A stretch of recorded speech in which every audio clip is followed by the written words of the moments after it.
This is Nissan in-game live from our content room at NBC Sports Philadelphia. Ray Dittinger, I'm Michael Barkan. A disgusted Ray Dittinger and Michael Barkan. 3-0 the Philadelphia Eagles trail the New York Giants. And we said this in the pregame show, Ray. That's why they play the games. There is an air of expectation now surrounding this Philadelphia Eagles team. They've won 3 of their last 4 games.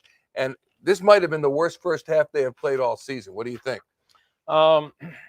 Close, if not the worst. Yeah, offensively probably is. The defense has kept you in it. The defense has, held it to 3 points. But yeah, the offense, and I think they kind of got away from the formula that got their season turned around. I can't quite understand why a team that in the last 4 games had been the best rushing offense in football and was scoring 34 points a game running the ball, chose in this half to get away from it and start throwing the ball again. They really went off track there. And, to end it the way you ended it here was very frustrating. I mean, you have 14 plays, 92 yards. You drove the length of the field to get down to the 1-yard line. You don't get anything.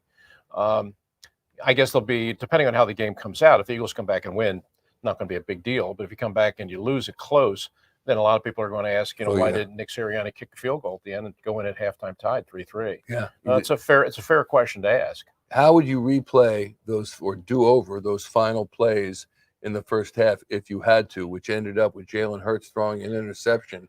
And we at least thought he's throwing the ball away. They'll get a chance perhaps to kick a field goal. They were out of timeouts. They don't even get that. Right. Yeah, I mean, they got down after the Rager catch, gets them down to 1st and goal at the 2, but they're kind of running out of time. And they throw the one pass to Ward. It could have been caught. Then you try to sneak it, and then you get the big decision on 3rd down. Do you kick it or do you go for it? And I would have kicked it. I would have taken the 3 points and gone in tied. But Nick wanted to be aggressive. To me, you're getting the ball to start the second half. I would have taken the 3 points, taken the tie, and taken the ball to start the second half. I figured you could take control there. I don't know that I would have gambled there, given the way your offense has performed in the first half. That was your best drive for sure. But I would have liked to have come away with some points. Certainly, this game is far from over. Half to play, the Eagles trailing by just 3. But it's the way it went down. And if you had to choose between players underperforming, and let's remember that Jason Kelce went out with a knee injury. His return is questionable. Nate Herbig comes in the game, and he gets 2 holding calls upon him. The first one might have critical. First one might have been questionable. The second one was not. And that called back a touchdown. Yeah, that's a play where you're driving the ball and you're making some plays, and Boston Scott, who's been throughout his time with the Eagles, has been just murdering the Giants. I mean, breaks off a real nice run. It looks like you got the lead, and Nate Herbig gets caught. And the thing that's really frustrating about it is it's a no doubt about it flag. You can't even the most staunch Eagle fan would have to agree that it was holding. But to me, it was so unnecessary. I mean, he's in position where he is. All he really has to do, he doesn't have to grab that guy. He just has to run through him, because Scott had basically made the move. I mean, Scott's got the corner turned. He didn't really need Herbig didn't really need to grab on what he did. We said, I think last week we were talking about how good Kelce has been this year, and he has been. He's been great, and how durable he's been. Maybe we jinxed him.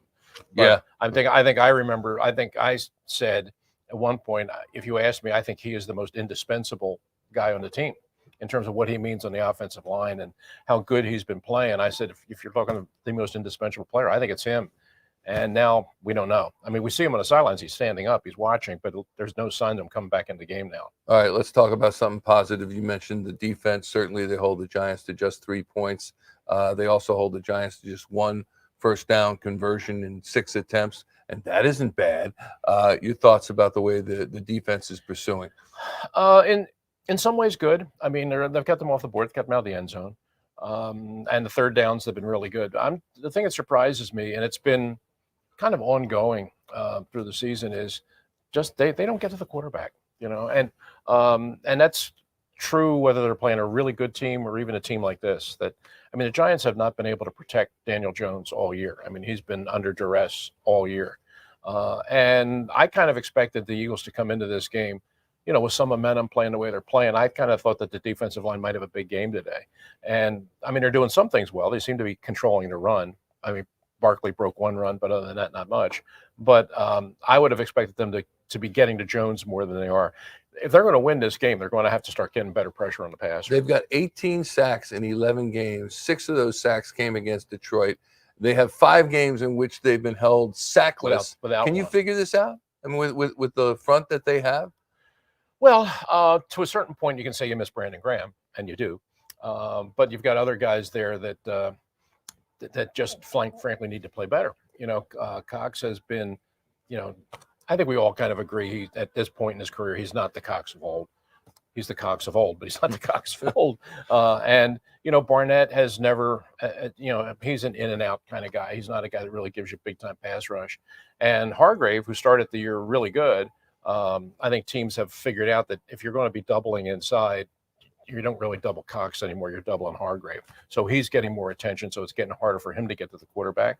And Josh Sweat, who I thought was poised to have a big year with the opportunity with Graham going down, just hasn't been contributing a whole heck of a lot. So yeah, what you say is right. I mean, these are guys that are all high draft picks, guys with high expectations, guys you're paying a lot of money for.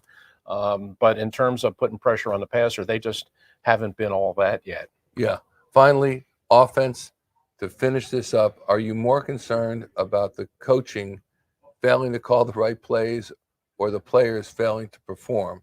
As we saw the Greg Ward drop catch in the end zone, the Herbig 2 holding penalties. Right. There've been which one of those concerns you more? I'm a little bit more concerned about the game that the coaches are calling right now, because we said in the pregame that they kind of had a formula, something that was really working the last 4 weeks.